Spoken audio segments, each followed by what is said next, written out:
欢迎来到 Star News HT 频道，请订阅并分享，以便及时了解当今著名明星的最新消息。鞠婧祎身穿带色古装灵动娇俏，鞠婧祎这一组带色古装随拍，确实让人有种眼前一亮的直观冲击。但如果只停留在好看，反而低估了她这次造型所呈现出的层次感与风格表达。在这组照片中，鞠婧祎选择了一身偏冷调的带色衣裙，这种颜色本身就带有东方传统审美中独特的含蓄与克制。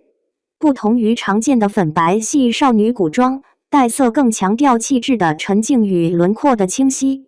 因此对人物本身的五官与气场要求更高。而她白皙的肤色在这种深色对比之下被进一步放大，形成一种视觉上的冷艳底色，为整体造型打下了一个更高级的基调。但有意思的是，这种偏成熟甚至略带清冷的底色并没有让整体风格走向疏离，反而被发型与神态巧妙中和。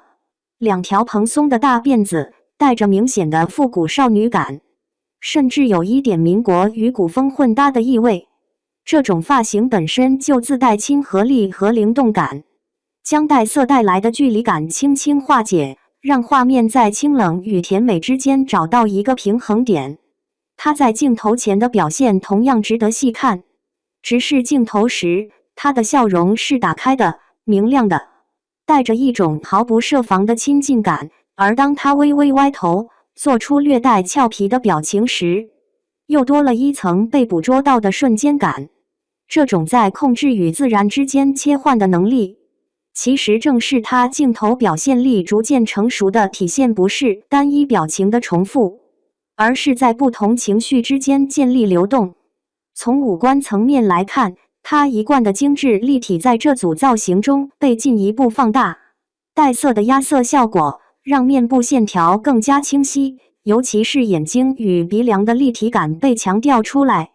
使整体观感更加干净利落。但与此同时，她又通过柔和的表情管理，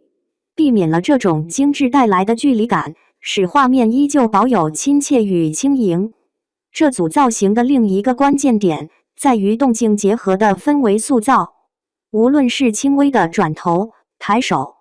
还是静静站立的瞬间，都没有刻意夸张的动作，而是更偏向一种生活化的古风表达。这种处理方式让照片不像传统意义上的摆拍海报，反而更像是被抓取的片段，有一种介于现实与画面之间的模糊边界感。从整体风格来看，这次尝试其实是在它既有清纯甜美标签上的一次微调，而不是彻底颠覆。它没有完全跳出舒适区，而是在熟悉的审美体系里，通过颜色、发型与情绪的变化，加入了新的层次，既保留辨识度，又避免审美疲劳。这种渐进式变化往往比激烈转型更难把握，但一旦处理得当，反而更容易被观众接受。当然，也要客观一点说，这类造型的成功，很大程度上仍然依赖它本身稳定的面部状态与风格一致性。如果换一个人来穿同样的带色古装，未必能达到同样的效果。这既是优势，也是一种潜在的限制。如何在保持优势的同时，继续拓展更多可能性，是他未来需要面对的问题。但至少在这组照片里，他给出的答案是清晰的，不是一味追求突破，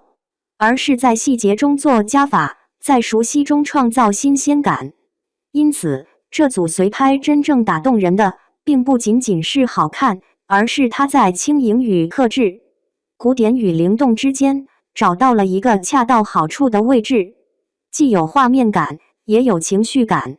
让人愿意反复观看，而不是一眼即过。